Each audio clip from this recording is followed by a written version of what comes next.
STEM for kids is the way to go, since it's not only expose the kids to their technological advancement, but it also helps them to move along and know whatever changes that is occurring around them. But there are so many things involved for us to help these kids out. It's a cycle. It involves both the teachers and the parents. But teachers have roles to play, as well as the parents also have their roles to play. So as teachers, what are some of the roles? We have to make the teaching of the STEM-related subjects so interesting and fun for these kids to learn. All right, so we have to make the teaching so interesting and fun by involving so many project-based lessons in our teaching. With that, we give them the opportunity to also go out there and do so many research on their own. That is where the technology the technology aspect comes in. I would take the M in the STEM, which is the mathematics. But of course, you can't take science out of maths. And looking at the world, you can also take technology out of it. So it's a round thing. And it's a circle. So we, the teachers, have to make the teaching of STEM-related subjects so interesting and fun for these kids.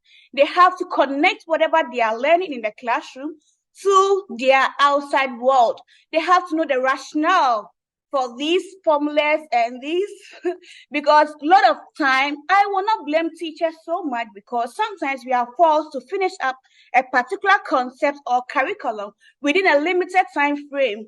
But with that, if we force them to learn or to pass their exams and they cannot solve issues in their environment with whatever they learn in the classroom, let's be sincere. What is the essence of us teaching them? We teach them for them to also solve issues in their community based on what they learn in the classrooms.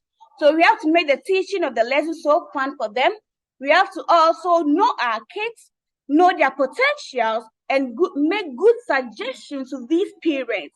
If we are able to identify their potentials at their early age or at their early stage, if they are very smart and they can do the STEM-related courses at their very stage, we should give them the opportunity or give a good suggestion for these parents.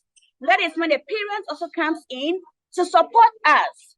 If the teacher knows that the parents have full support, we have the full support from the parents, the teacher will also give their best to help these kids.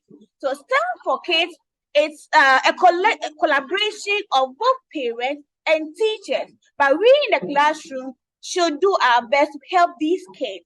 It's unfortunate I can't really talk much because my kids are in and I would have to attend to them right now. Thank you so much for your audience. Thank you so much for those who joined me.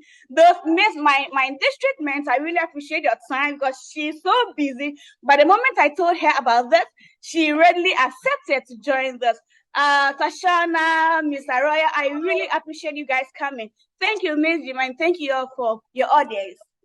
I'll leave you, and I will still be enjoying the program alongside with a video after the recording. I also enjoy my part of it.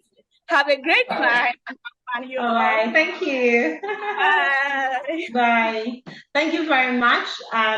She spoke on STEM for Kids and relates the lesson in the classroom with real life situations, collaboration. And so, as Dr. Yap said, and as Comfort said, in our journey of becoming, one of the things that we have to take note of is collaboration. And once we collaborate, we can become beautiful. Let's move